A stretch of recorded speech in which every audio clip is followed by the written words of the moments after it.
Okay, g'day everybody. Welcome to AQA's community network, being Melbourne's community network, and today we're talking about NDIS, what is working well amongst our community. We hope to share and learn a bit today and help each other progress through NDIS. And I'd like to introduce you to Noha, who is AQA support coordinator, just to give a bit of a brief and say g'day to everybody. Hi everyone, I'm Noha. I'm a support coordinator at AQA. I've been with AQA since November, but in general with NDIS, I've got experience about 5 years now, literally from when it's just started. So have an idea on how things have changed and progressed with NDIS and how plan works. I've also got Paige on my team and I've got Laurie on my team. They're great. They've got well, Laurie's got at least 5 years experience herself, with 20 years of experience in the industry. And we've got we've got Paige here as well with us. She's just started support coordination with us. Oh, good. Thank you, Noha. Paige, are you ready to have a bit of a chat and say good day to people?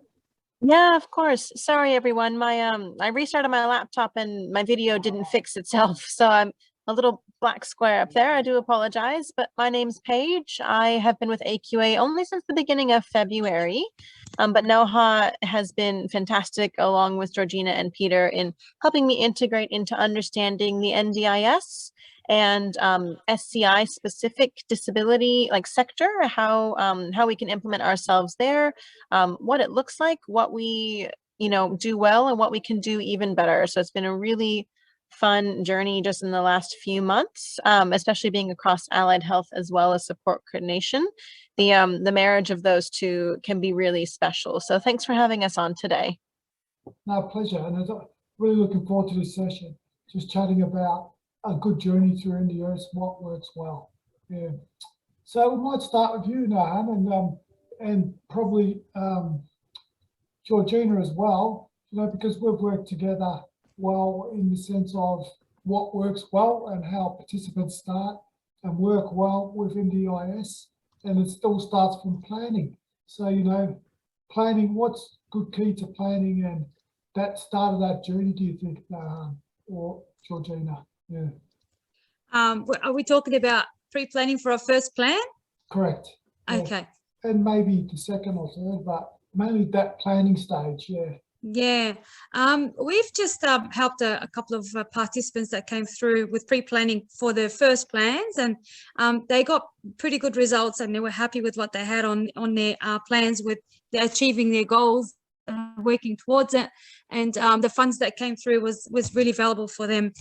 So what we do is usually we sit with a person and we talk about what are their goals, what's coming ahead, what's NDIS, what do they need to see out of NDIS, what do they need to achieve from NDIS, what kind of funding and day-to-day help they look at, whether it's about their daily supports that they need, or it's something to do with the improved daily living, which is the therapist that they need to help them with the supports that they need. So we usually spend some time with them. It's not just a one-off meeting. It's continuous until they've actually achieved that first plan. And sometimes we even have, on the last time that we had someone planning for an NDIS and submitting an application, we had Emma, who was an OT here at AQA, attended the first review as well and helped them get that first plan sorted. So that's the first plan. Yeah. But yeah. Go for it, sorry. Yeah, so but then second and third plan, so we look at what works. So usually our first plan goes for about 6 months. It doesn't go for longer unless you request it. I think it can go for 12 months or so, but it's a good thing to start with 6 months just so you can see what works and what doesn't work. Then we can also ask for support coordination so they can help you and guide you throughout the plan. Then you review what happened with your support coordinator. So we sit with a participant, we go through the plan and what worked, what didn't work, what are we asking for, what more do we want, have we achieved the goals, what new goals can we add, how can we change and ask for things in the plan. And then we go and again attend another review, and usually on a second plan, they'll extend it to 12 months or more as the participant wishes. Exactly. So what I've noticed myself, generally the first plan and with AQA support coordination, or just your first plan. We've dealt with a lot of people coming out of hospital. So, you know, that's a big setup, and that's why it's 6 months plan to start with. So that'll probably happen with you, Jody, coming out of hospital with a 6 month plan. I think, Brad, you would have gone through the same thing, just initial 6 month plan with your NDIS. But people who have been living with a spinal cord injury for some time, as they come into the NDIS, they'll probably go for a 1 year plan. And it's hard to learn that skill straight off the start, because there's so much to speak about, there's so much to unfold or learn or peel, like the layers of an onion. So much to talk about and show NDIS the type of things you need, your care, your continence, your packages, your equipment, and there's a lot to lay out. So you've got to do that in the planning stage. And the more evidence you can show your planning in that planning stage is written evidence backed by OTs, physios, your doctors, all your professionals, and your continents, all that stuff. That's all written out and shown. It's easier for them to relate to that rather than just talking and talking and talking. So get as much evidence as you possibly can. But I really want to open that up to how have people gone with that in their planning stage, and if they'd like to talk about that. Yeah.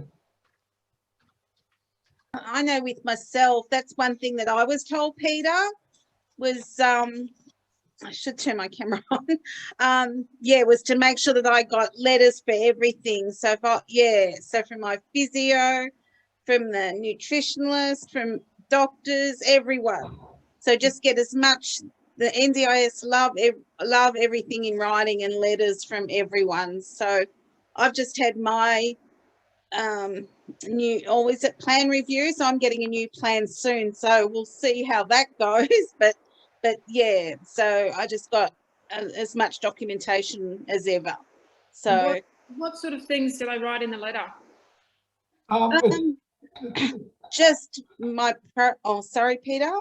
No, it wouldn't necessarily be a letter from you, honey. It's a letter from your doctors saying why you need equipment or how you need care done, or letters from your physio saying why you need exercise, or types of things, or from your OTs, just supporting all the things that you need for NDIS to understand you.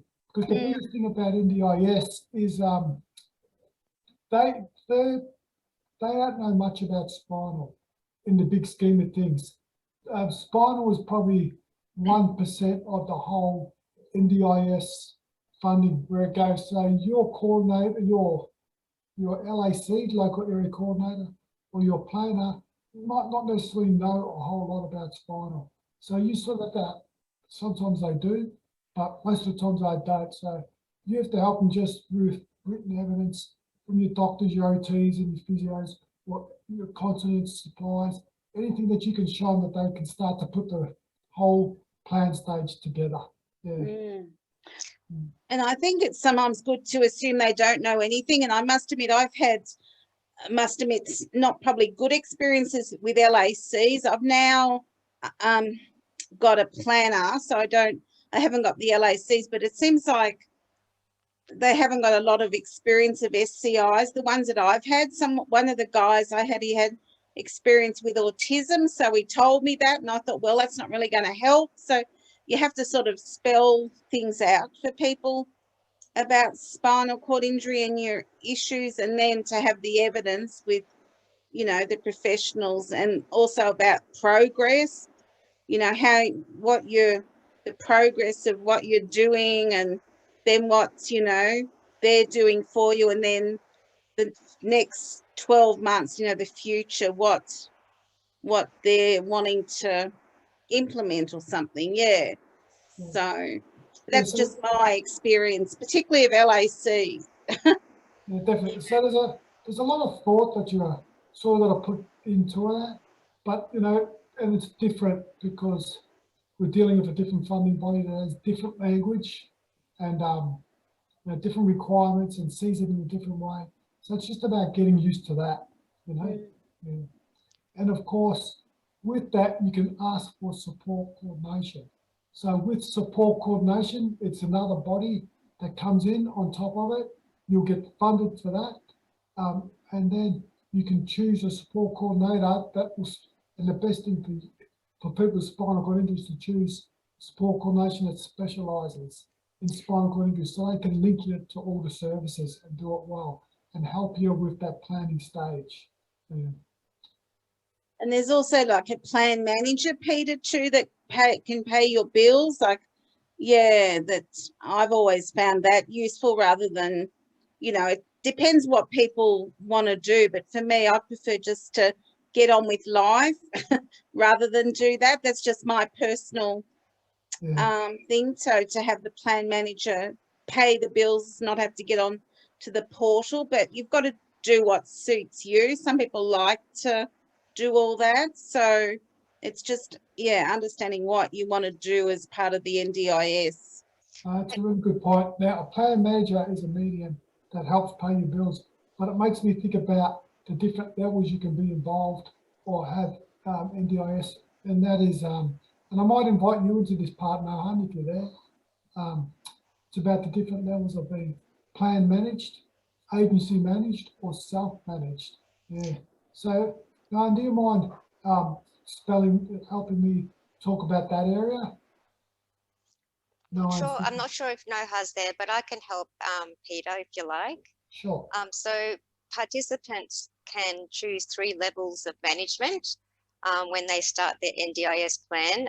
The first is self-managing your NDIS plan, which is pretty much you're looking after all your invoices, you're looking for your own service providers, you're signing off all the service agreements yourself.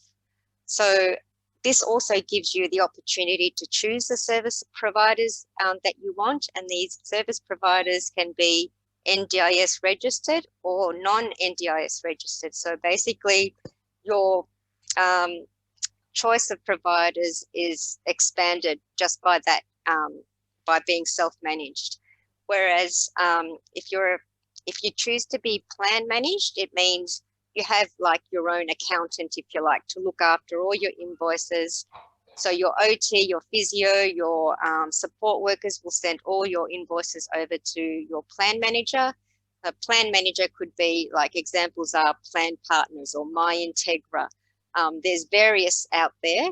So they basically pay all your invoices and then they claim the monies through the NDIA directly. So you don't have to worry about any of the administration.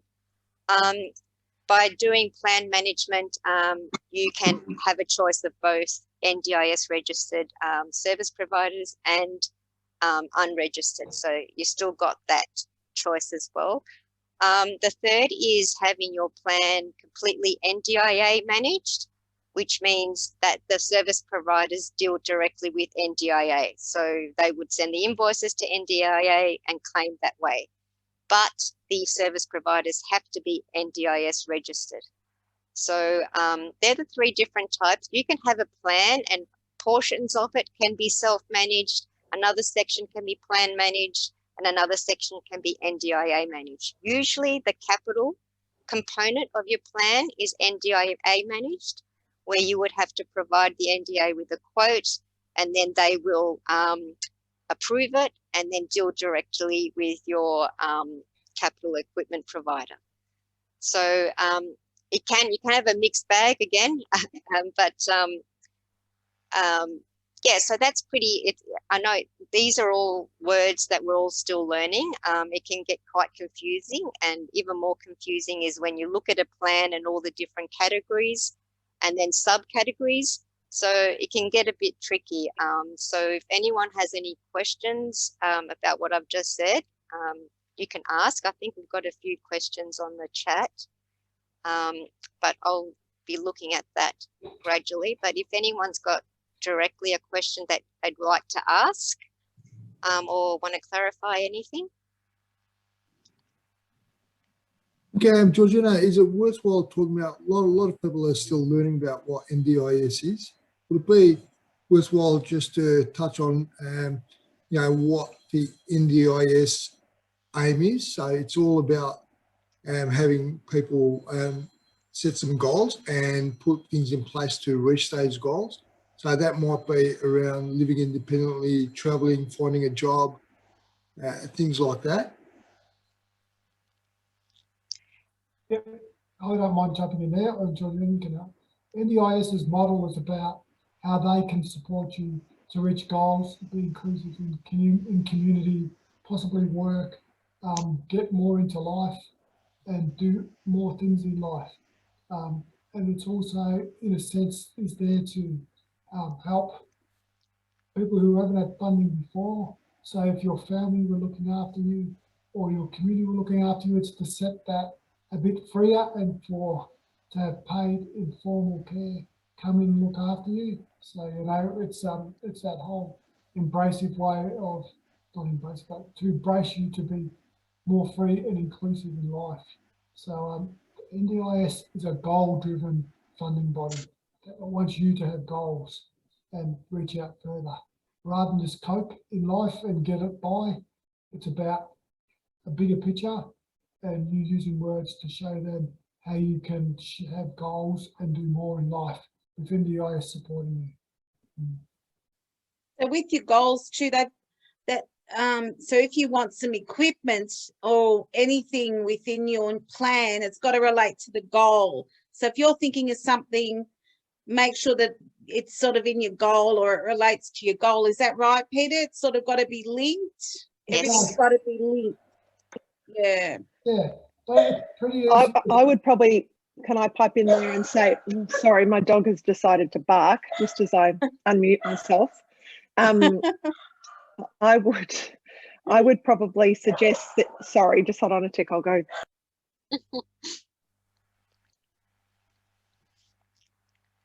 Joys of doing things when you're at home, isn't it? Got dogs, cats. No, I was just going to say, I would probably suggest that you make the goals as vague and general as possible so that almost everything can fit into the goal. So, and look, yeah, most people are probably past those first plans where you're doing them, but we find, because we're writing the reports, obviously, to justify the equipment, if the goal can be very vague, like, you know, wanting to be able to maximize your independence within your own environment or, you know, something, just that we can then easily try to justify the equipment under that goal, I think is great. Would you agree with that, Georgina? Sorry, I was in the middle of responding to to Fiona, who's asked a question. Sorry. No, that's okay. No. Yeah. No, it's totally true. It's about expanding on just, and not necessarily being vague, but just speaking that NDIS language. And yes, exactly. Yeah, vague's not the right word, but general too, maybe. Yeah. And yeah. It's about being exclusive into the community, being more independent, being independent from your family instead of your family helping you all the time. It's about all those words and keeping them really broad. You know, broad's a good word. Mm. So, but it's a really good point, Jenna. So thanks for that. Yeah. It's okay. So, as we were talking about the three different ways NDIS can look after you, being self-managed, plan managed, and agency managed, I might give you, if you don't mind, talk about how you're plan managed and how you self-manage some parts of your plan, which you can do when you are plan managed. Yeah. Yeah, like how we were talking about goals before, NDIS is goal-based, but I've got the majority of my NDIS plan agency managed and a portion of it self-managed. And the reason I've done that, and you know, this is worthwhile considering, you know, you need to think about broadly what your goals are. Because I was traveling overseas to play wheelchair rugby to, you know, a lot of countries in Southeast Asia, and I need care, for example. So, you know, there are no agencies or NDIS registered agencies overseas. Because of that, what I thought and negotiated I would do is find an agency overseas, like in Bali or Singapore or somewhere like that, pay for the cost of the care while I was there, and then get reimbursed later on through the portal.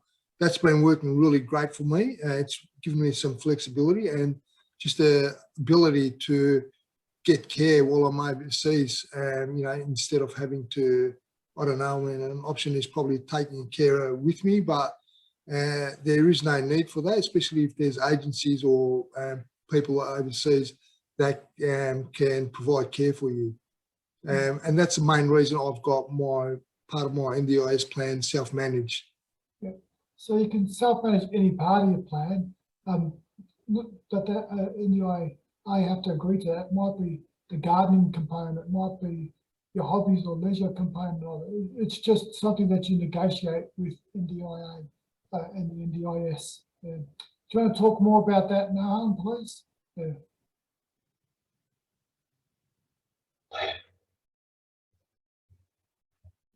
Yes, for sure.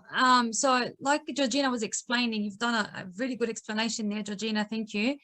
I'm sorry, I had to move rooms. All the children at home, they're all on the internet, so I've lost the connection up there. So I'm just all over the place. But yeah, like you were saying, self-management gives more of an opportunity to find support workers or to find any other supports that you need, whether it's a therapist that's not NDIS registered, a physiotherapist or an OT or a psychologist.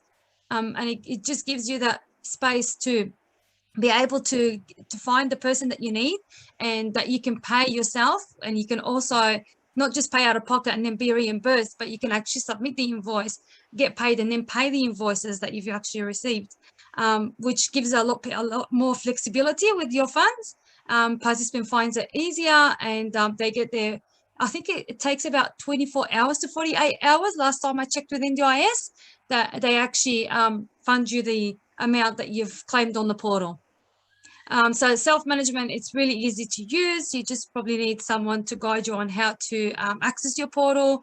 We need to get the verification code through NDIS, and then it's easy to, what we usually do is we sit with our participant and show them and guide them on how to submit first invoices and what category it comes out from, and then they take it on from there. It's not that hard. Then you've got the plan management. Plan management is sometimes easier to use for some participants because some people don't have the time to sit there going through all these invoices, or sit there in front of the portal just so they can clarify who's done what. Some of them have a lot of support carers in place or a lot of other therapists in place, and it becomes too much and they delay it. I had a participant that left all her invoices throughout the whole year towards the end of the plan, and then she had to sit there doing it for hours and hours, and it took her so much time. So it's harder to do that. So they choose to go with a plan manager. Now, a plan manager can also follow up on your funds. They can keep an eye on what you're spending and what is remaining. They can send you a report on a monthly basis, and then you can also ask to approve all your invoices before they get paid. So they can also share all the emails and invoices with you. Once you approve them, then they pay the providers for you. Then you've got the NDIA managed part of it. The NDIA manages strictly for registered providers only. So if you're not a registered provider, you can't provide support. But if you are a registered provider, then you can access that support from that provider. And if you're happy for them to claim it on the portal themselves, so what they do is they lock in the amount of money that you agree on a service agreement. Say, for instance, I need gardening and I'm going to use 1,500 throughout the year. Then we lock that on the service agreement. They go on the portal, they book that amount on there, and that's what they can only use. They can't use more than that. They can't use less. Or they can use less if you don't use it, of course. So they claim it as they go. I think that's about it. Does that make sense? Was everybody happy with the explanation of the three different parts of funding and payments? Yeah, that makes sense, but I can understand how it might be confusing, because it is a confusing part. Yeah. So please, if there's any questions around that, we're really happy to talk about that now. So Definitely. put your hand up and jump in if you've got a question there. I've got a question. Can I get, I'm just sort of going to just declare that I'm a TAC person and I'm individualised fund, but I work at uni and we do NDIS research. So I'm just curious about, you know, wanting to listen to people's stories and hear how the scheme's working. So that's why I'm here as my declaration. But can you talk to maybe how the service agreements work? How do they work? Like, do you have to formalise a service agreement before you start with a provider? It's usually a better idea. They are obliged to provide a service agreement just because you need to know what you're getting into. What are you signing on? What services are they providing you? What your rights are? What their rights are? Because they can come back and change their mind about something that happened later on. But if you lock in an amount of numbers of hours, it can be amount of funding that you can use with them, then they are restricted by that amount, especially if you're NDIA managed, then they won't be able to book more for what they've actually agreed with you in the beginning. And even something like, you know, gardening or cleaning or something, would you still have it with that? Even like not a traditional disability service? Yeah, we really recommend everyone gets one, yeah.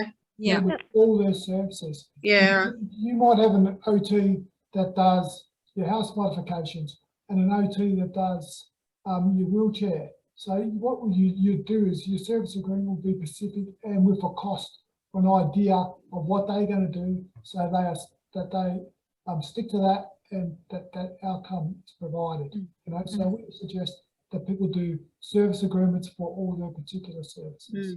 Okay, thanks. And that's where your support coordinator can be quite helpful in those service agreement conversations. They can liaise your support coordinator directly with your providers and have that conversation of, it looks like we could use, you know, this amount of physio sessions over this plan period. We know that we're working at the NDIS rate. Have we got the budget for that?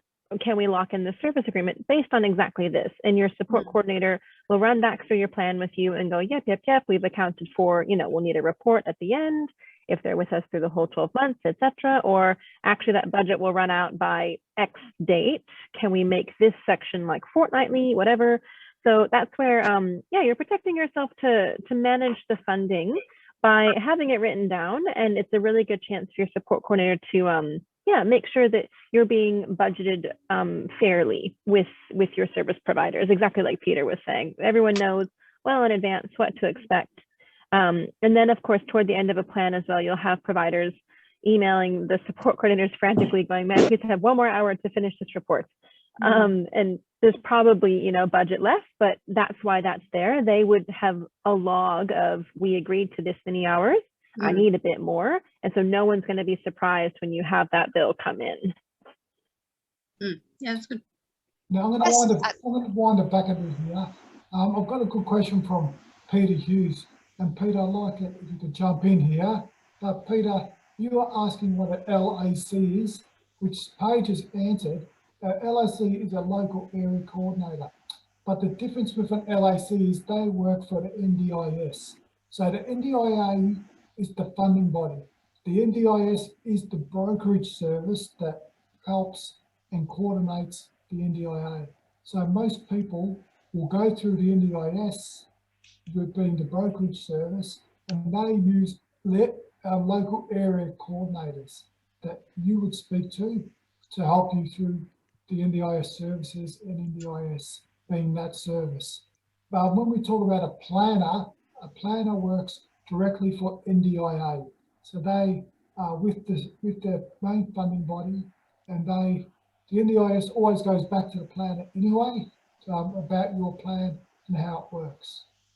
Peter, if you don't mind jumping in, or it's okay if you don't, I just hope you've got a handle on that. And if you want to speak more or ask questions, we'd love to answer that. Yeah.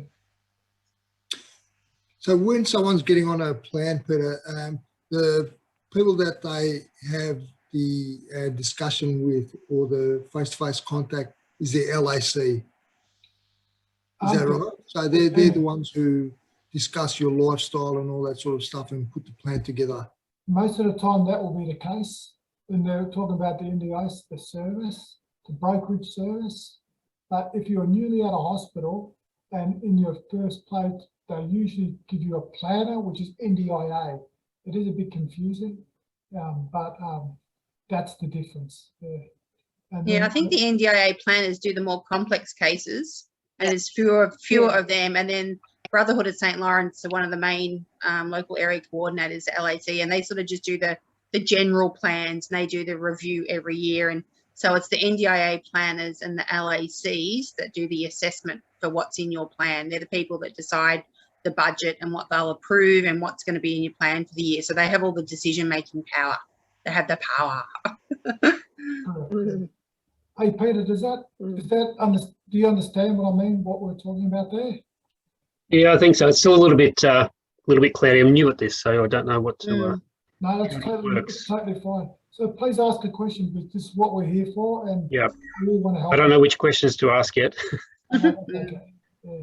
So I think the other thing that would be good to say there is that, you know, with those planning meetings, that I think, you know, my understanding is that the client can really invite anyone that they would like to those meetings. So if you feel that you want support from, you know, particularly if it's a first one, or even if you're self-managing and, you know, you don't have a support coordinator or whatever, there's no reason, you know, you can't have therapists or other people there to help. I just sometimes think that the more people who are in the room trying to work to really nut out the plan, often, you know, just the more comprehensive plan that comes out of that, because I think then, you know, maybe things aren't overlooked, or because particularly if you've got a planner or a LAC who doesn't really have a lot of understanding of your disability, then they may overlook a few things potentially. Or it's hard if you're trying to sort of agree to how many hours you think might be right. You don't really have an understanding of whether that seems like that would be or not. Or so I think reaching out to other people to attend with you, we've found we've certainly had more success getting better plans for people who have been in the community for a long time when, you know, some of us have attended the meetings and really just nutted it out and had a good first go at getting it. Yeah. No, that's a really good point. You can bring people to a planning meeting with you, and I've seen really good examples of that, whether with support coordination or the doctor or the physio or OT, whoever knows you and can help you with that plan, and even your partner. I've seen cases where people have gone into a plan and say, oh, I just need this, this and this, and not really thinking about that at all too deeply, but their partner might say, but I do so much more in that area, you actually need a bit more in that area. So it helps that LAC or planner understand that. And I'm going to talk a little bit about pre-COVID. I used to encourage people to have their planning meetings at home, because then the LAC or the planner will come and see you in your home, in your environment, and who you are and how you are in your environment and how you act and what you need. And they would get a much better picture, you know, and could understand you better. But now, of course, it's done on the phone. But in time, that'll come back to people having meetings that they can say, look, I prefer you to come to my home and see me, who I am in my environment, how I act and how I get about my house. And what I might totally agree. I totally agree. I think a picture tells 1,000 words, doesn't it? And can I just add that you can go back and ask to change your planner if you're not happy with them, or ask to change the local area coordinator if they're not working effectively with you. It's always just a phone call away and just say, look, I'm not happy. Can I please request a planner to see me and not a local area coordinator? I don't feel like she understands or he understands where I'm coming from. It's not an issue. We just had one recently had done that as well. Noha, would you like to explain how people can request an earlier plan review if, say, for example, they're midway through their plan and things have changed as well? Yeah, definitely. So there's two different ways. So if you're not happy with the plan that's issued in the first 3 months, you can always appeal that. So you submit, well, you can have some help from your support coordinator to do that as well, to submit an application that's called review of a reviewable decision. And that takes a little bit of time to come back. Usually takes up to 3 months. It can be 2 weeks. You can get a phone call back within 1 week. Some of my participants had just taken it on their own hands, and they called up NDIS and they submitted it over the phone. And some of the great people that answer their calls from NDIS, they help and they put the application in through to them. Also, we've got the change of circumstances. So, for instance, someone all of a sudden had to has problems with her housing, or has problems with their another diagnosis that they had to be or they had to add to their NDIS, that could be a change of circumstances application, and that can be also completed by support coordinator, or it's just a phone call away from a participant as well to ask for a change of circumstances over the phone with NDIS. I'm sure that you all heard of the 1-800-800-110 number. Look, most of the times I get amazing people that answer the calls, and you'll sometimes have some bad luck, but they can also change the person that's on the other side and just ask for a different person to speak to if you're not happy with them. So there's sort of 3 ways to having something reviewed on your plan. But when you get a new plan, you have to act with it within the first 3 months. 3 months. It gets fixed. So you can, when you get a new plan and there's things you're not happy with, especially in that planning stage, you can have a light touch review where you can ring up your planner or your coordinator and negotiate or talk or get them to understand, give more evidence so they can go through that process and understand you better. So that's a light touch. And then there's the review of a reviewable decision. So you're reviewing parts of your plan to make it better. Yeah. And then there's a full plan review. A lot of people get caught up in a full plan review, and I sort of don't suggest it, because it will look at your whole plan and start again. And sometimes it's a long, lengthy process, because there'll be parts of your plan that are good, there'll be parts of your plans that you need improving. So that's the review of a reviewable plan. Is that correct, Noha? Yeah. That's right. That's right. Yeah, and then you've got your change of circumstances, like I said, and that's because of any change of circumstances. It could be a carer that had to leave, that's not there anymore, a family member that had passed away, like housing situations that had changed. So that's when you submit a change of circumstances and you go through the whole plan again. It could be COVID. It could That's be right. your car broke down and you need to have new hand controls for a new vehicle. You know, these things are change of circumstance that you can't change out of your yearly planning time. It does take a bit of time, but you do have some of that flexibility. That's right. Any questions? Yeah. Yeah, I had a question. Am I right in thinking that the LACs have a particular amount of time after which they have the planning meeting to submit the plan? Yes. Look, some of the plans can be very extensive. Like I've got a participant that the planner from NDIS is actually still working on his plan. It's been over 3 months now, and we're still waiting for his new plan. So he's gone into extension of his current plan. Just depends on the circumstances and the complexity of building that plan and getting the approvals from the higher delegates. I think that takes a little bit of time for an NDIS or a local area coordinator or a planner to come back with. It just takes time to go to the department that it needs to go to get that approval, goes through the process of that, and then comes back to the planner. So sometimes it just takes a bit of time to do that. And once the Yep. Sorry. Gina, sorry. Once you've had the meeting, I'm sorry, you go, Pete. I was just going to say, in that time that plan has been decided, doesn't mean you're not without a plan. Your plan will roll. No. And I just explained that when you're in extension, the amount of funds that you receive in that plan is just ridiculous. Like I say, it triples the amount that you originally had, and you've got all the permissions to use and utilize all the funds until you receive your new plan. So you will not run out of funds. Okay. Never. Funds, yeah, right. Yeah. And if you've, say, had your planning meeting, and then while the planners, are you allowed to request that they show you a copy of what they actually submit before they do? Or because sometimes you might have the meeting, but then how do you know that everything they discussed at the meeting is what they're actually going to put into the plan? That's a very good question, actually. I've actually never questioned the planner on what they submit because I've never had an issue with what they submit. But it's that's probably a good more question. an LAC putting it, because sometimes you don't know whether the LAC is actually put to the planner, because sometimes when the plan comes back and they didn't get what was suggested in the meeting, they would say, well, it wasn't approved by the planner. but you sometimes don't know where it's gone, broken Yeah. down. But That- yeah, That's actually a very good point. Maybe we can go back and ask that local area coordinator, could you please share what you've submitted?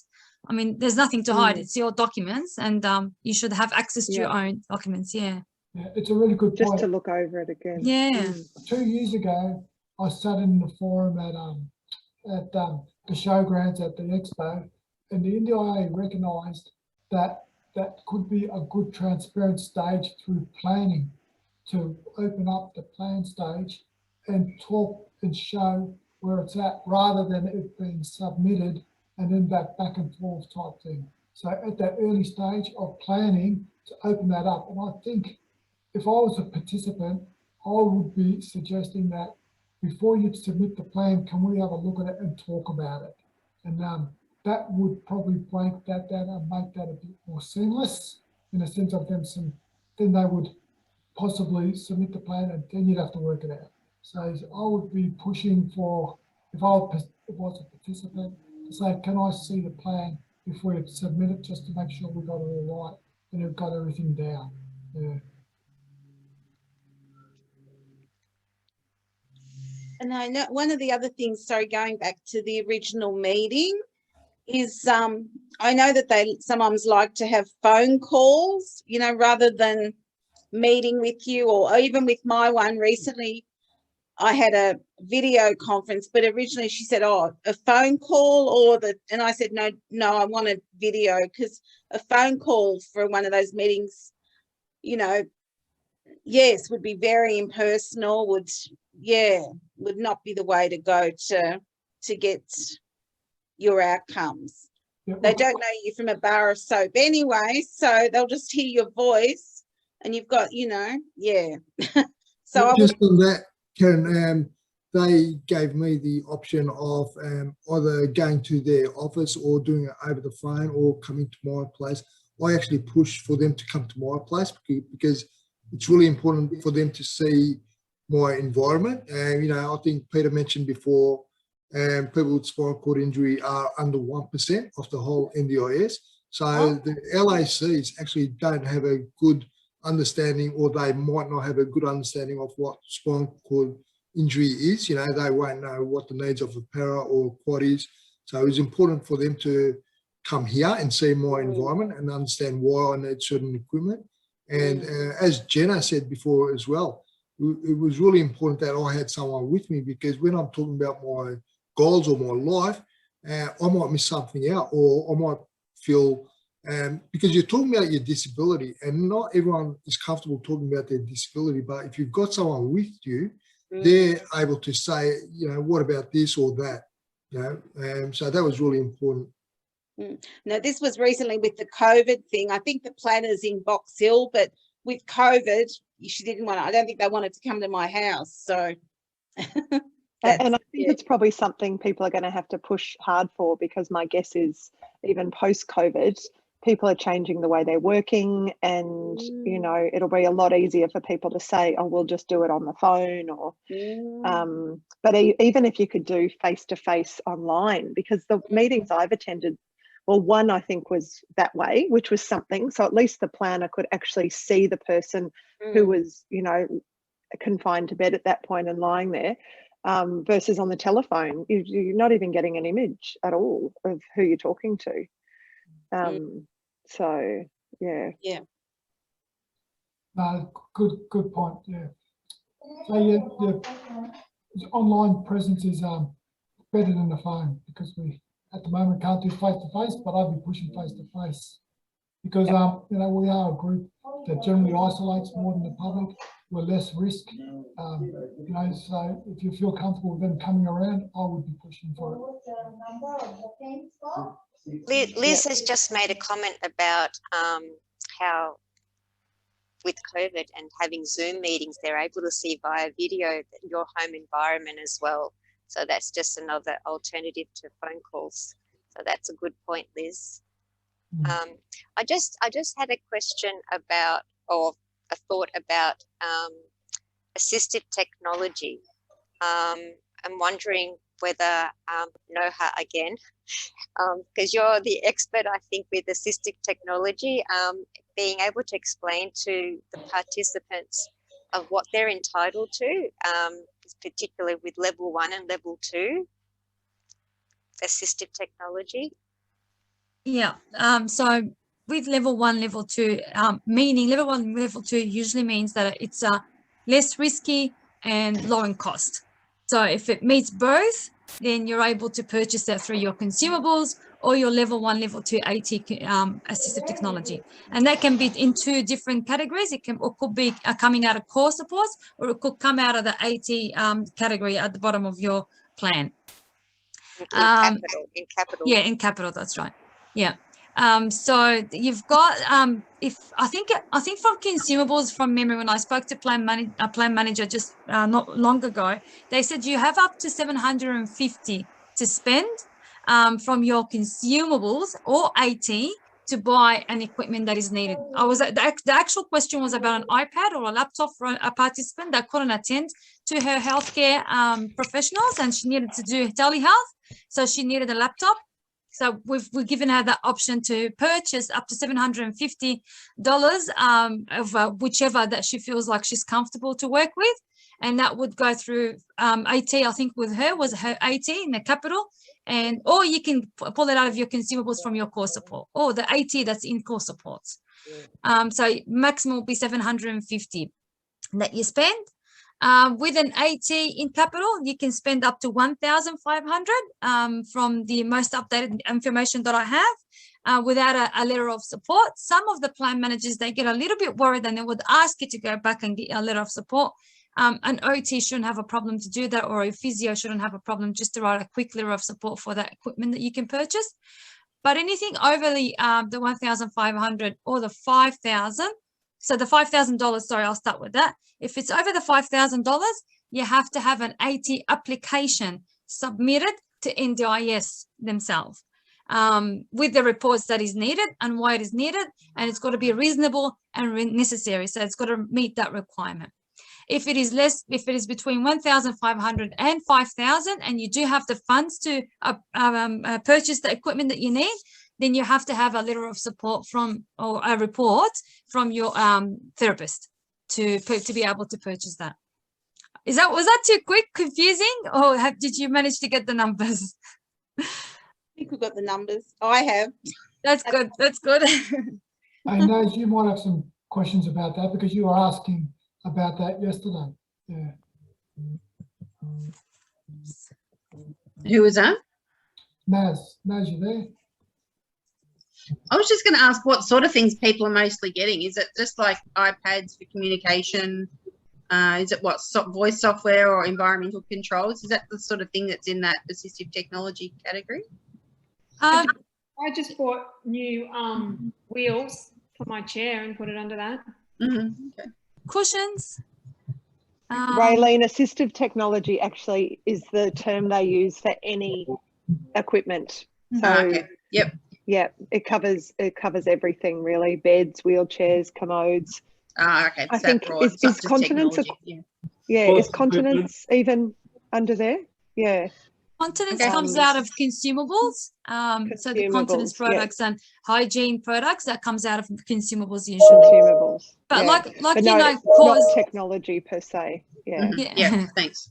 Yeah. So core is pretty much flexible, so you can use it across. Yeah. Yeah. Things like voice slings are another good thing to get that's a low cost, quickly, cushion covers, cushions. Hey, Noha, can I ask a question in regards to the under $5,000 for assistive technology? If someone takes a quote into a planning meeting for a replacement, like-for-like replacement piece of assistive technology under $5,000, will that get through just with a quote rather than a full AT report? You should just have a letter of support. The last time we had a planner that said, well, if you send me something a quote under the $5,000 and a letter of support or a report that explains reasonable and necessary, then she should be able to approve it. If it was more than that, then it has to go to a delegate or that department to approve it.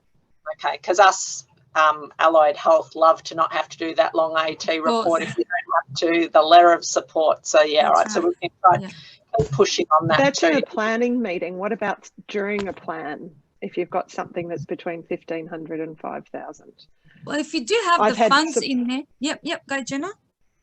Yeah, if the funds are there, but if it's maybe if the item wasn't listed, like if there's no, is that where you run into trouble? Or if the item wasn't listed in the plan? Well, I guess you should have on the, if in assistive technology, they usually allocate an amount of money that you can use buying anything that you want.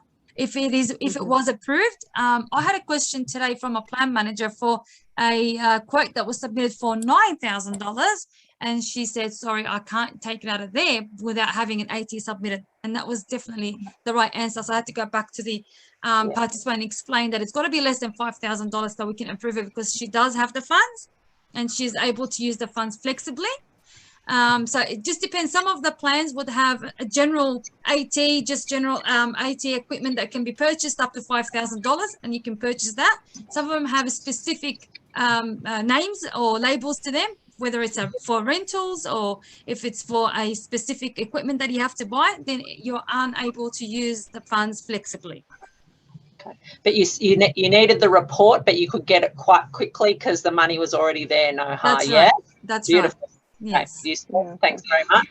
And so Noha, if they had, if you've got equipment and your repairs aren't mentioned in your plan, can you use AT to repair your equipment? Oh, definitely. The maintenance and repairs should always be included in every plan. I had actually a participant that asked me last week, she wants to move houses and she's got a high-low bed. And of course, they can't just move the bed without, getting someone to disassemble it and then assemble it somewhere else. So we had to go through the plan, use the funding for the maintenance, go back to the provider and ask them to do that for us. And they've used that amount of money from the actual AT category, the capital. So yeah, of course. My first plan didn't have maintenance. It got missed out through the LAC. Oh, because it's an LAC. The LAC missed it out. Maintenance. So Yeah, you'd have to call them back and say, this is very important. I have equipment and it's got to always be serviced anyway if it's not just fixing something that's broken. Oh, it's all right. I did a form just before Christmas. I was on the computer doing a review of a review, whatever the... Yes, reviewable decision. Yeah, the first plan a couple of years ago, yeah. But anyway, so you've got to read things like fine-tooth comb, and like we said, it'd be good to see it before someone presses a button so we can say, oh, what about my equipment that, things, yeah. Liz has asked a question, if the core budget can be used for repairs. I haven't used core budget before for repairs. It usually comes out of AT, but that's a question that I can raise with our plan manager. Yeah, because might be part of, sorry. No, it's all right. May I just offer to that? Sometimes if you do have, low cost assistive technology included in your core budget, could you maybe use that? Would it be worth a shot? Yeah, for repairs, as long as it falls under the certain, amount of funding available, if your tech is already in your core budget, because sometimes it can be in a couple different places. There you go. You got your answer. Thanks, Paige. Yeah, it's all right. Again, it's a question, but it's worth, at least if you have a plan management team, or it's worth bringing to your support coordinator. If you've already used up your capital budget for technology, you had a couple items in mind, so you moved right through it, or it was all, line items, but you also have, a more generalized low cost AT budget in your core. If you've already used your capital, it's worth checking with your support coordinator or your plan management team. Can we use this, towards my technology? Sometimes, you can have tech sprinkled in a few spots throughout your plan. Mm-hmm. Now, I've got a curly one for you. Yeah. When I was at the expo. Are you testing me, Peter? A little bit. I just want to hear your opinion. Yeah, that's fine. I'm joking. A little bit, because it is a grey area, I feel. But I was talking to a lot of providers who would put through AT stuff that was over $5,000. And the way they would do it, if you've got the core or the funding in your plan, they would break up the invoice to the under the $5,000 and put it over a couple or whatever the cost of, and they were saying that was fine. Is that okay to do that? Yeah. Depends on the plan manager, but if you're self-managed, do you really want to do that and take that risk to be audited and taken that off you, or would you leave it with the plan manager and ask how they're going to do it? So that's a very tricky question. So just there, it depends on how you think it might happen and whether it's legally happening or not. Yeah, I was surprised. Quite a few suppliers or providers out doing AT stuff were saying that they do it. And I thought, oh, you're going to get caught out. You know, Yeah. Do they get caught out? Yeah. Well, it really goes back to the plan manager if you plan manage. So you're not liable for that. So it's not your responsibility. If they're happy to do it and they're working together to do that, then how is it going to fall back on a participant? Or the participant just needs the equipment there. He doesn't know how they're dividing it according to the line item numbers or categories. Yeah. I think if the professionals involved, they need to be quite clear that it's reasonable and necessary, whatever's being provided, if we're being a bit creative sometimes. For example, with the under $1,500, I know there's certain backrests that I can get for under $1,500, but then the mounting hardware tips it up over $1,500. So, you know, I might split things in that circumstance, but I'm not sure about above that $5,000 mark, you know, for a big piece of assistive technology. I think it's quite good to get checks and balances for everybody. But if I could offer an example to that, we recently had a client in support coordination who was getting a king size high-low bed. And before, you know, as we were going through, you know, the trial process and the quotations and everything, she is self-managed and raised the question, just like we were talking about, can I kind of dip from here and dip from there and put it all together? And we decided we'd rather go with, you know, a plan review, kind of like restarting that with this big quote and the report, because we knew we'd need that anyway. But again, just like Liz was saying, just to keep our checks and balances across, because I think the worst day of your year, if not your 5 years, would be watching your beautiful king size high-low be taken out of your house. So I think you'd rather start off on the right foot. Yes, it will, you know, restart your plan, might take a bit longer, but just to ensure that we're all following along. And Peter, you've put a question here in our chat. What were you hoping to see that you would maybe qualify for? Would you like to share a bit more on that one for us? And Noha and Liz can help answer that question. Was there specific equipment in mind? Not so much equipment for me. It's physios and things like that. But I don't even know if I qualify for NDIS. So it's Oh, okay. So Peter, you're not sure whether you're able to be an NDIS participant. Is that your question?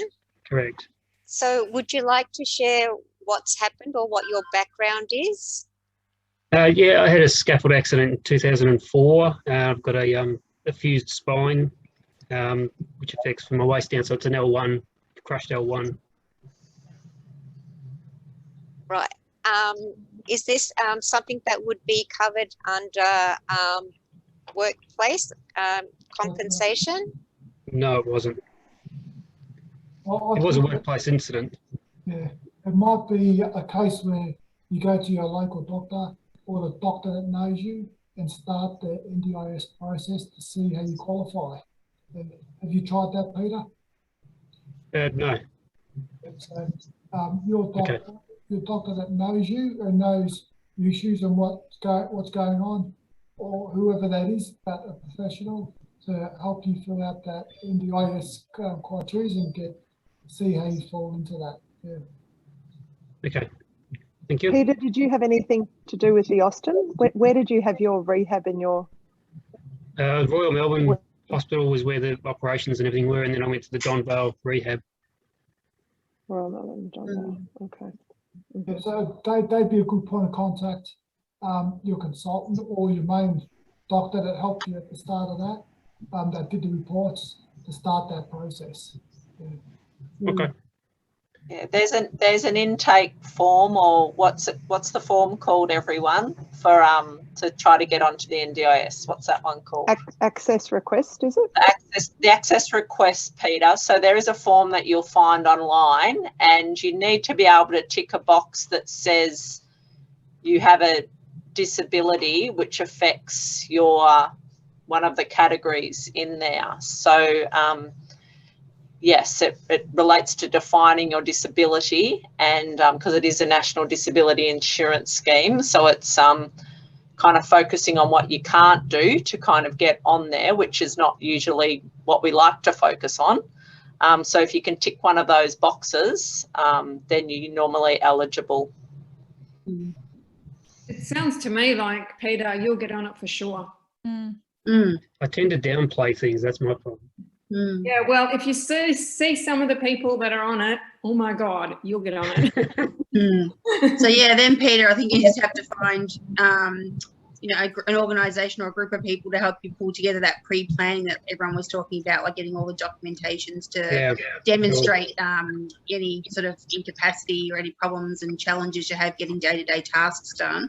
And then hopefully by then the NDIS will organise a planning meeting with you with either what they were saying about the NDIS planner or the LAC. So you build up your case type thing, and then you have this first planning meeting, and then they determine your eligibility from that. Okay. But you do need to qualify first. Yeah, there is an eligibility thing. Yeah. Can I just make a statement there? I'm just wondering for Peter, are you under 65? Because NDIS you can only qualify for it if you're under 65. I am under 65. Thank you. Okay, no worries. Thank you. Good question, though. It is a good point. Thank you. And you don't get kicked off over 65, do you? Yeah. No. No. You get offered aged care, but you don't have to accept it. You just got to have your disability before you turn 65. That's and right. then it continues for as long as you need after 65. Not so much a disability. You have to ask to be a participant of NDIS before you're 65. Liz has asked a question and wants more information about how flexible plans can be between or within the categories. So are you talking, Liz, more in relation to the flexibility, say, within the core budget, or are you saying more so between core budget and capacity building budget? Yeah, more between, say, core and capacity building. I don't think there's flexibility there, but so you're thinking that nowadays they're wanting to move towards that. Is that correct? I've just heard people talk about that their plans have become more flexible, and I just didn't quite know what that was related to. Like if it still was just core and improved daily livings within that, or you can say swap between the two of those. I think it's actually just stays as it is, but what I was discussing with the plan manager today, that she was able to access therapy invoices, so a physio and an OT extra invoices that she couldn't use from the daily living, and then she's actually using the core supports to pay that off. So I think this is where the flexibility is with COVID. Yeah, it was just a COVID thing, I think, that they implemented, and now they're pulling back on it, because I've heard people say, the flexibility's gone now, and they've gone back to the, structured categories that they had. So I think it was a COVID thing. It's still going. So it is, yeah, still going. If you need to use your core supports for your therapist, that's fine, but only when you utilize everything that's in the capital, that's in the daily living. Yep. Yeah. Interesting. This is where it can get really confusing. Yes, I really invite anybody to ask questions, especially about those areas where the funding lays, because that is confusing. So please ask questions if you need that laid out.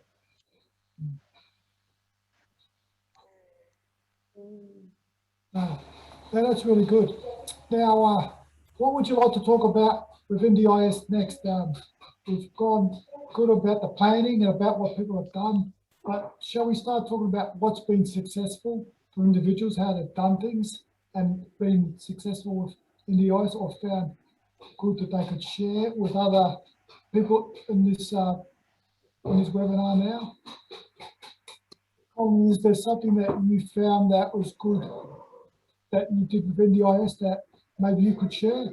And I mentioned a car modification approved before a car was purchased for one of my participants.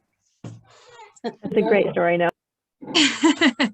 Yeah, so we had just Paige, can you just go ahead and explain? I've just got the baby coming into the room. He's gonna start crying. Sure. But sorry, man. No, that's okay. So this client, he'd been with the NDIS for at least 1 or 2 plans. So it wasn't, you know, a first time to the plan. But his argument in wanting car modifications was, well, how am I meant to know what car modifications I need and prepare quotes, etc. For a car that I don't have yet, because I'm not going to buy a car that I don't know I can put the car modifications to. And presented a good case, of course. You know, you buy your, you know, your dream 1964 Mustang, and they can't modify that. So then you've got a beautiful car that you can't quite work with. And so, you know, he worked with his occupational therapist, and they actually built a case, and the car modifications were approved. So then the client could go buy a car that would work with the modifications required. Yeah, so he had his requirements, like it's got to be a certain model. So they spoke about the model of the car, the make of the car, how old was the car, and he's still in the process of looking for that car, and he hasn't found it yet. So he's asked for an extension to keep his funds on the plan for modification, and it was approved. So he's working really well with the planner and us as support coordinators, and we're just waiting for him to purchase the car. I've got an interesting experience with the car. I had my car modified before my NDIS plan. I've had it for 10 years. It's an Audi A3, but I needed repairs to the hand controls. I got those approved and paid for, and I also had them approved to, because I live out in East Gippsland. You can't just drive your car there and leave it there for the day. It's going to take weeks, and it took actually months. So they actually approved to pay for the transport of the car to and from by trade truck. That was all done, and then I got it back, and 2 months later I blew up a gearbox. But that $11,000 bill I had to pay, because I couldn't charge that as an NDIS expense. It was just an ongoing. And that's on a car that's only worth $5,000 bucks. But because I had $20,000 worth of equipment put into that car, it wasn't worth me trying to get a new car, taking the 6 months, 12 months to get that. And there's also the fact that when you buy a car, you need to know that the hand controls can be fitted into it, because some cars have an airbag for the knees. Most cars have an airbag for the knees now, which cannot be deactivated and will destroy a set of hand controls and your legs along with it. Mm-hmm. So it's very difficult to find a car today that actually meets the requirements of having hand controls without going full electronic. Mm-hmm. Good point. Yeah. Karen, maybe you want to talk about any successful parts of your NDIS journey? Yeah. Success. Success. Well, I must admit, for me, it's great having a support coordinator. So I've got an excellent support coordinator. So that's really helped me, because I've had probably a significant change of circumstances at the moment. So having that has been fabulous. And I think just being able to get, well, like the dance and roll, just being, I go on about the dance and roll, but yeah, just being able to, you know, get that cost covered, and just being able to, yeah, get things covered that just sort of help my life a bit more. I think it's just been just fabulous, I think, with NDIS. And yeah, I think that's really good. How you've had a change, not good that you've had a change of circumstance, but it's good that you've brought it up. How NDIS have supported you through that, and your support coordination. Support coordination, I think, is really important for anybody on NDIS you can have it at any level that you are involved with NDIS, and support organisations there to help you go through it all and use their specialised services. Yeah. And the other good thing was we're talking about other programs that you're participating in that NDIS is supporting, like community stuff and dance and roll being one of them, getting out with your friends, dancing and being a part of a group and doing stuff, doing something different, which NDIS supports. Yes, so I think there's a lot that NDIS can cover, because I only found out about, well, dancing. There's a whole lot of activities that we can do, but I found out that through someone else. So, oh, really? Because I wouldn't have thought, you know, it would have been covered. But then when you know, break it down, because it is exercise, as Georgina knows, your heart rate goes up with exercise. So it's just, again, you know, asking questions, finding out, or just putting it in. Look, they'll knock it back, you know, they'll tell you if they're not going to approve it. But yeah, it's just, you know, asking and finding out, and thinking about, you know, what you really want to do, and yeah, just to help you along the way. And just another thing, I think one of the guys was saying they underestimate, or, you know, I think we're all stoic. I definitely am with all my life and everything, but I know at the moment, you know, I do need support. So I think sometimes you've really got to, they say that when you go into a plan, you've got to pick your worst day, you know, your worst day. For us with spinal cord injury, what's our worst day? So what assistance do we need on our worst day? So you don't go in thinking, I'm fine. And this is how I was at my first plan, to be honest. I'm okay. I can do everything. I can, you know. So, yeah, it's just, it's not what, you know, how we live really. We do amazing things, but I think to get the funding to enable us to do all that, we've got to think also, you know, we have days when, yeah, we need some assistance. So, yeah, people have said to me, you've got to think about it when you're doing your planning for your new plan or whatever. Think of your worst day and the assistance that you may need. So then at least it goes into your plan. You may not use it, but it's better to have it in there than not. I think with the they're really good points. Yeah, really good points. With the NDIS planners and the LACs too, like what you were saying, Peter, they don't have understanding of spinal cord injury, and I think sometimes need to sell them the big ticket items and why you're going to need them. And they probably deal with these a lot of plans with, you know, mental health and intellectual disability, which are only, you know, 5 or 10 hours a week. And I don't minimize that, but then they hit this spinal cord injury one, and it's got some big house modifications, and it's got a car, and it's got, you know, kitchen modifications. It's got an expensive wheelchair worth, you know, $30,000 and a shower chair. So I think you sort of got to really push your case that, you know, these are upfront items that I need, but once I get them, I'm going to be much, much more independent and have a better lifestyle, and I'll achieve my goals. Because they might, you know, have a cardiac arrest a little bit when they first hear the amounts, but that's what spinal cord injury costs. And you have to sort of explain that to the planners and the LACs about, you know, these are the items that you require as a person with a spinal cord injury, and expect them to fund them. Totally, you know, like they don't know spinal, just like, yeah. So you have to explain why, yeah. Yeah, and you know, coming into a new type of funding that really wants to hear all this, and they need the language to hear it, the certain type of language. You have to get out there and say it. You have to get out there and point it out to them. And the community, I've noticed, tends to cope with funding. This is an opportunity to use funding a bit better, to have goals, to reach out and do more, and have NDIS support you to do that. And support coordinations, specialised support coordination will help you bring that out, because, you know, they'll ask you those questions. They'll find your goals. They'll talk to your partner. They'll get people involved and see what that is for you to open up those lanes and those future goals, those things that you'd like to do, to get NDIS support you how to do that. And that's important, because we're too used to coping with the current funding. You know, let's get out there and reach out and do more with NDIS. Yeah.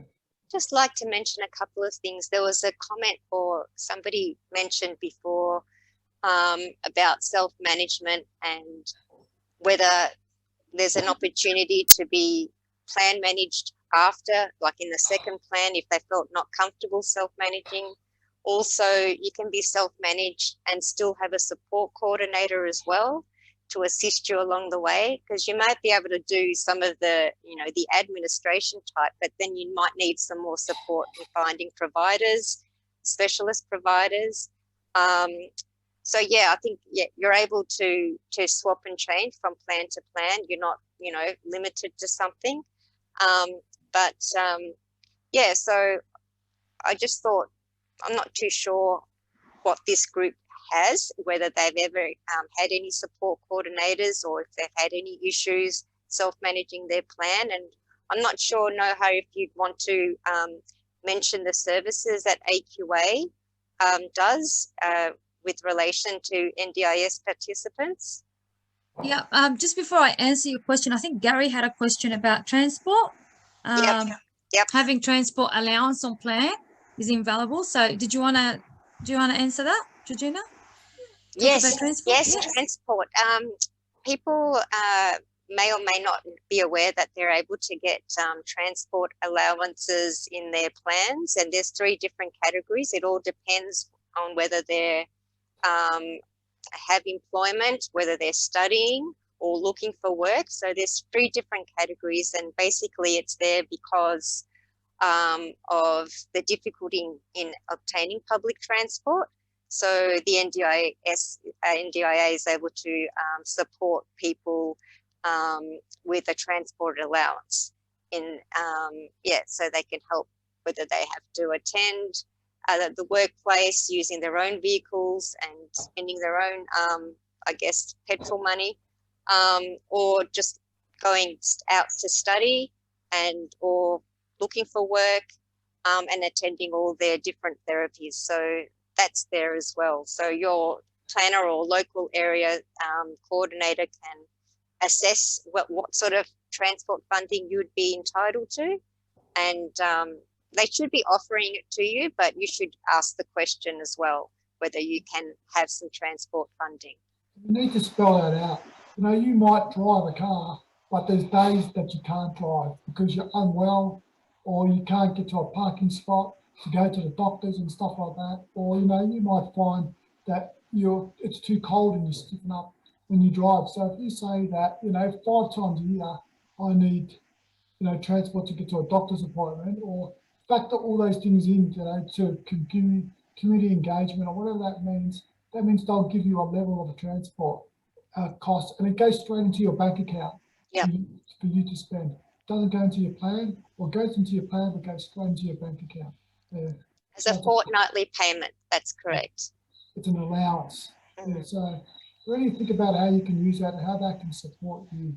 And you have to think about the future, you know, future-proof yourself, because when you're doing a yearly plan, you've got to think about the next year, how you're going to be and how you can factor that into your life to make your life better. So NDIS supports you to do things.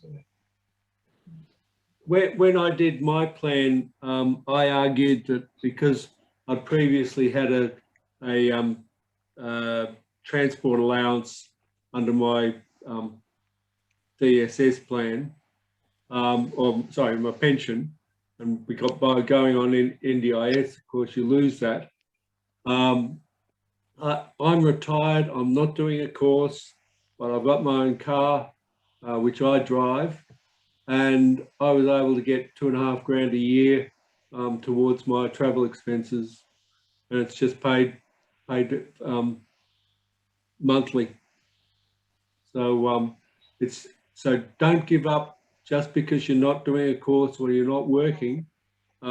Keep at it and give them good reasons, and you can get, because $2.5 grand, it's not a lot, but it certainly helps. Yeah, because to say if you've got a partner and she's regularly driving you to appointments or swimming or physio or all those things, and you want to have more quality time with your partner, not have her driving you around, get a travel allowance so you can go and do these things and then come back and have more quality time with your partner. And that's how NDIS wants to support participants. Yeah. It also means that when I do need an ambulance, sorry, a taxi, Yep. for any reason that the funds are there.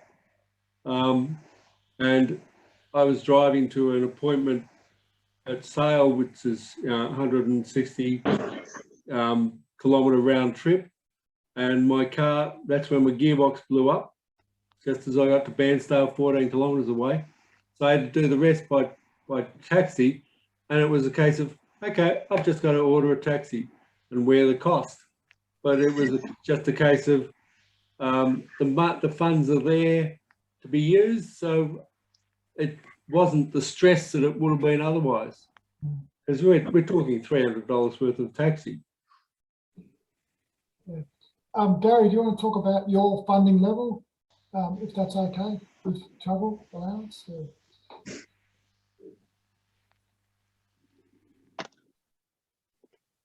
Gary gets $1,700 a year, which mainly uses because I actually work. He uses to get to his therapies and to get to different appointments that he needs to go to, which has been fantastic. It's been invaluable, really. And he has, he made contact initially with a regular driver who is very, very efficient and very, very aware of Gary's needs. And if he isn't able to do the trip for Gary, he has other people who work for him or with him, and he always words them up as to, he is a very valued customer of mine and you need to treat him with respect, and you need to make sure that you drive carefully, because I don't know, I assume it's probably everyone else's experience that you have had some pretty crazy drivers in some of the maxi cabs, and you feel like you take your life into your hands sometimes when you're driving with them. He is absolutely fantastic, so trustworthy, such a lovely man.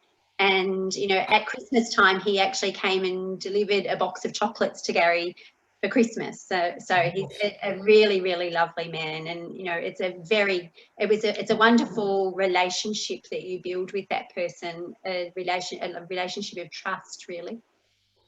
Fantastic. And that's a really good story. And it's so nicely said. And for a LAC or a planner to hear that you go to work and Gary just needs that transport, that's a no-brainer for them to put that in your plan.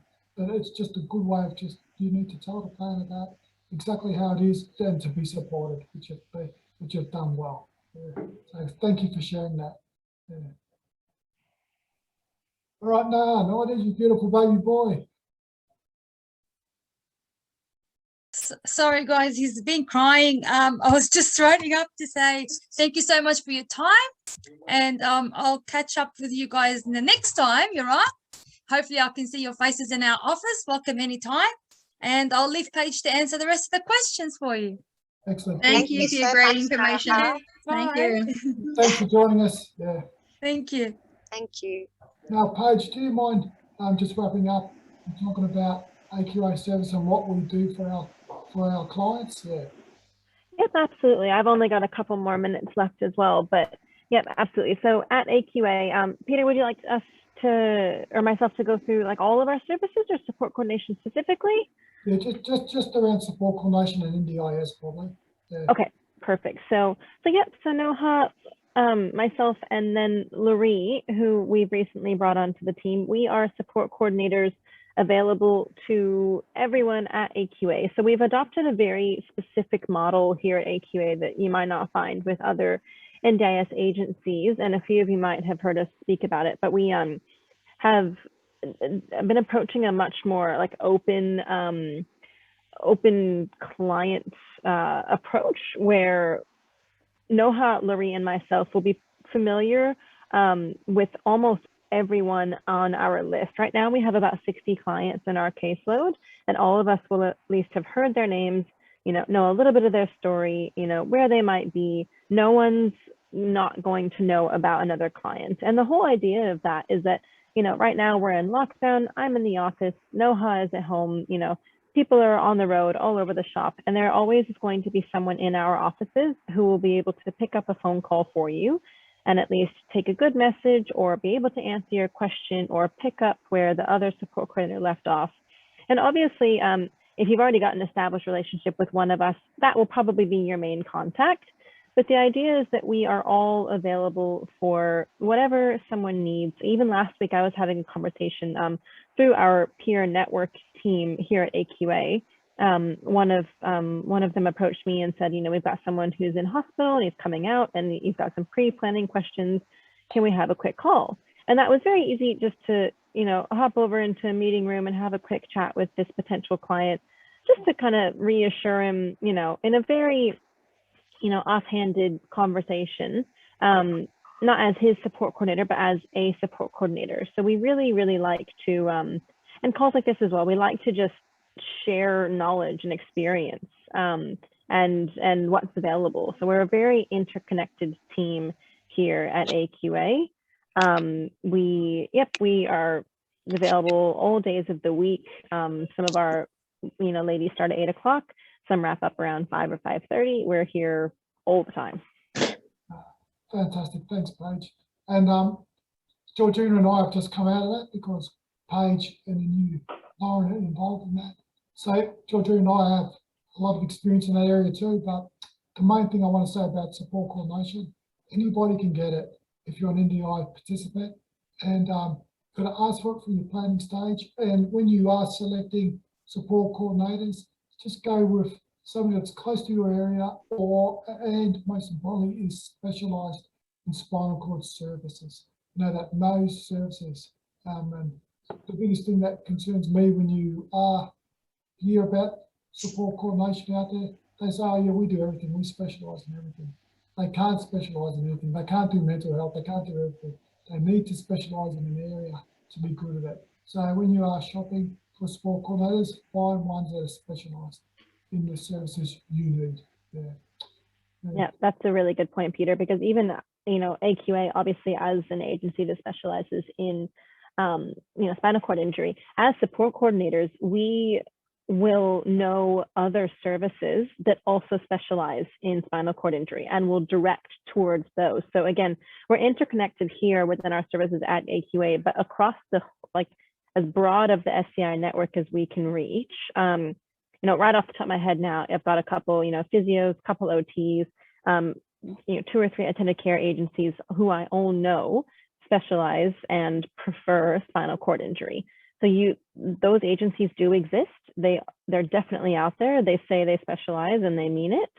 And Peter makes a good point. You know, jack of all trades, master of none, right? You're allowed to cherry pick and you're also allowed to change. And if you're with a provider that isn't working, or you can never get a hold of them, or you don't quite think that it's a good fit, please tell your support coordinator and we will fix it for you. It's never going to be a, oh, we're so embarrassed, we did it wrong, you know, we steered you in the wrong direction. That's just, it's not about us, it's about you as the client. So please, and even with support coordination, like Noha was mentioning, you know, with your planner, if you don't like your SC, you can always change. That's, you know, our favorite NDIS words, choice and control. It is up to you. You are the participant, you have the say in that. So make yourself comfortable with who's on your team and feel empowered to shuffle that around when you need.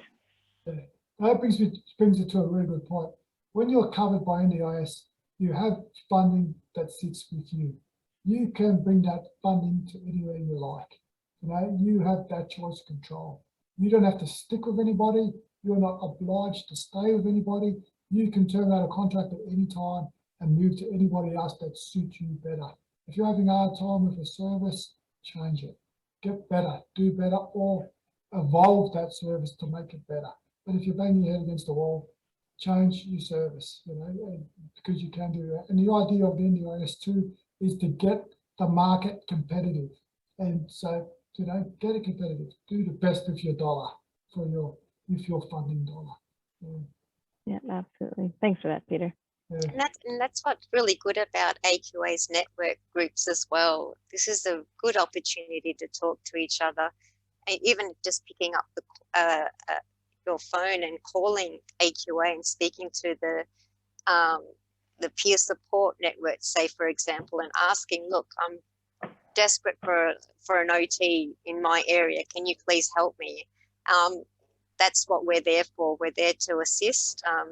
And yeah, I'm just so proud. I mean, now I'm just talking about AQA, not specific to NDIS, but how ever since my involvement with AQA, how much it's grown and expanded, and its services, like support coordination, is fairly new at AQA, but also we've introduced allied health, OT, allied health assistance, and even like just discovering more recently what they've introduced with wheelchair skills and discovering the Power in Me and peer coaching. All of this is also covered, can be funded through NDIS as well. So, and all spinal cord specific. So it's really exciting how AQA is expanding in that way. And it's all to support, you know, all our friends in our networks. And if we could share all this information and help each other, I think that's just amazing for everybody. Yeah. So I think this is the start of a really good network, a really good subject. Today was just scratching the surface. We're not sure when we're going to do the next chat about NDIS, but I'd like to do one, say, every 2 or 3 months and get it going and invite more community, get questions, what works well, and build, you know, share knowledge amongst ourselves, share it together, help people do better with NDIS. Yeah. So thank you very much for coming. It's been a good session. I hope it wasn't too long or too wordy or too much or anything. And we're here to answer any questions. If you want to email us or ask questions, please do so. Yeah.